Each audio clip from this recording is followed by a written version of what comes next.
सबको जय यीशु की। प्रभु यीशु क्रिस्त में प्यारे भाइयों बहनों, नवजीवन का संदेश इस शीर्षक के अंतर्गत प्रतिदिन का ईश्वर का जीवंत वचनों को सुनने के लिए, समझने के लिए, उन वचनों को ग्रहण करते हुए उन वचनों के अनुसार जीवन बिताने की शक्ति, सामर्थ्य, कृपा, अनुग्रह मांगते हुए एक सुंदर आदर्श क्रिस्तीय जीवन बिताने की विशेष कृपा मांगने के लिए मैं आप सभी लोगों का हार्दिक स्वागत करता हूं।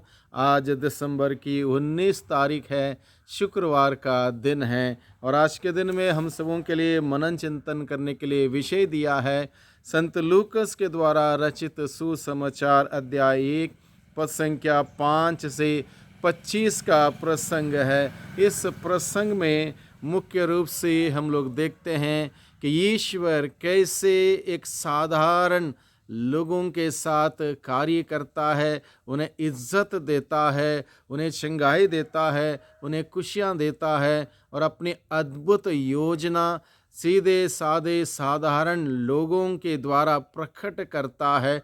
इन सारी बातों को समझते हुए हमें मुख्य रूप से आज के प्रसंग में यूहन्ना बपतिस्ता का जन्म और उसके पीछे छुपा हुआ रहस्य, ये सारी बात प्रभु अपने वचनों के द्वारा हमारे सम्मुख रखता है। जिस प्रकार से सुसमाचार की शुरुआत होती है, यहूदिया के राजा हेरोद के समय अबियस के दल का जकरियस नामक एक याजक था।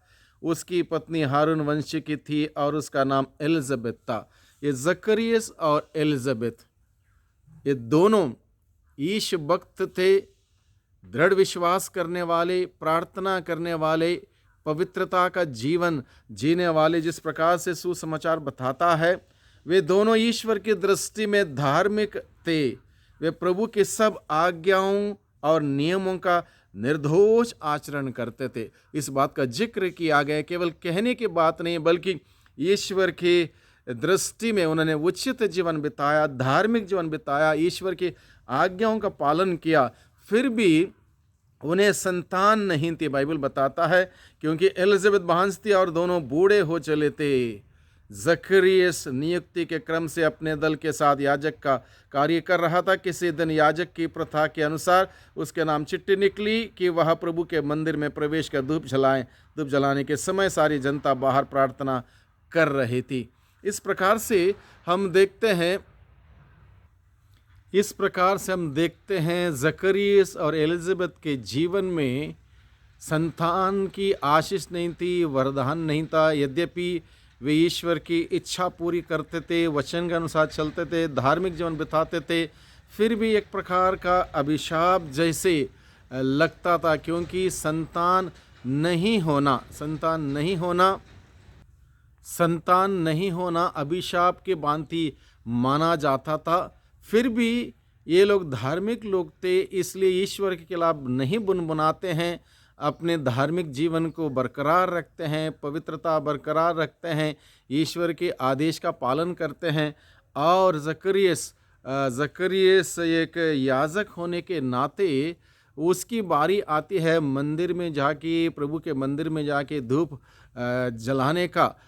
चढ़ाने का बारी आती है और जाता है। और वहाँ पर ईश्वर का दूत गैब्रिएल उसको दर्शन देता है और उसको ये खुशखबरी देता है कि उसकी प्रार्थना ईश्वर ने सुन ली है, ईश्वर ने दया की है और ईश्वर ने उनको एक संतान के रूप में विशेष आशीष देने का निश्चय किया है। ये खबर उसको मिल जाती है और इस प्रकार से जकरियस इस दर्शन के बाद, इस अनुभव के बाद बाहर आता है। वो बोल नहीं पाता, इतना दिव्य अनुभव से वो पूर्ण रूप से उसमें ही डूब गया था, इसलिए बाहर आके बोल नहीं पाता है, वो चुप रहता है।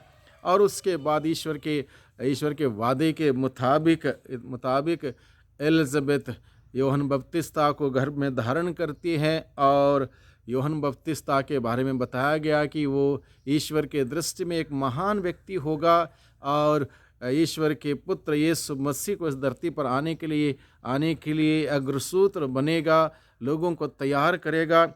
वो एक मिशन था उसका, यूहन्ना बपतिस्ता का, जिसके लिए ये बात बताई गई और उसका नाम भी बताया गया।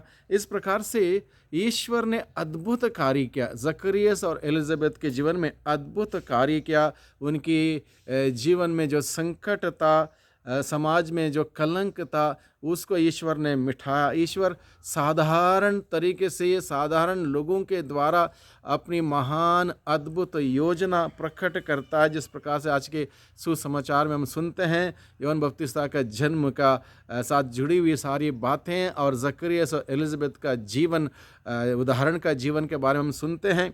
और इन सभी बातों के साथ प्रभु हम सबों से बातें करता है कि हमारे जीवन में भी वो प्रभु अद्भुत तरीके से कार्य करता है और हम सबों को आनंद से, खुशियों से भरता है।